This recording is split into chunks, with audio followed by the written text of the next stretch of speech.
As some of the world's leaders arrive here in England ahead of this week's G7 summit, President Biden greeting U.S. troops in the UK and eyeing that crucial face-to-face with Russian President Vladimir Putin next week.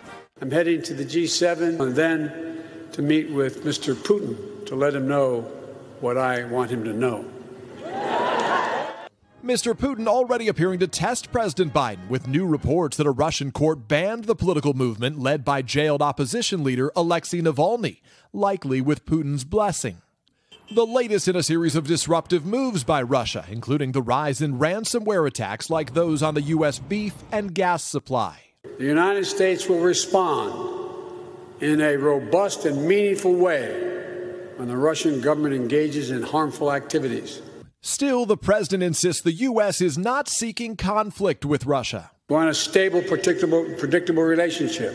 But Putin is anything but predictable, and ahead of this one-on-one meeting, Republicans are slamming President Biden's approach to Putin. What does he do to our enemies? He shows weakness, he shows appeasement, he coddles them. Ahead of that meeting, the president's mission here to repair America's frayed relationships with its allies after 4 years of former President Trump's America First agenda. President Biden looking to enhance the special relationship with the UK and Johnson, who is friendly with Mr. Trump. Following 3 days of summit meetings, the president will be hosted Sunday at Windsor Castle by the Queen.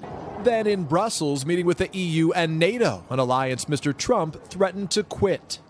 And in a show of goodwill to the globe, President Biden, under pressure to do more, will announce that the U.S. will purchase 500 million doses of Pfizer's COVID vaccine to be donated to the world's lowest income nations. 500 million doses to be delivered over the next year.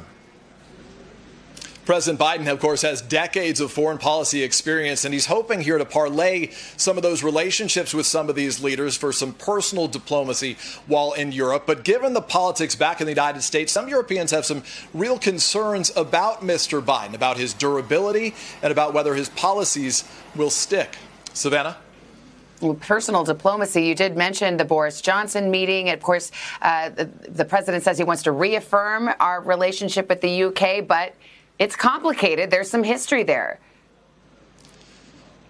Yeah, you're right. They're certainly looking to fortify that relationship today. But as you say, it is complicated. As a candidate, Joe Biden said that Boris Johnson was a physical and an emotional clone of former President Trump. But on the docket today, some crucial issues, among them, one that Americans will be listening for very closely, is an effort to try to ease COVID-19 travel restrictions between the U.S. and the UK. Savannah? All right, Peter Alexander traveling with the president. Peter, thank you.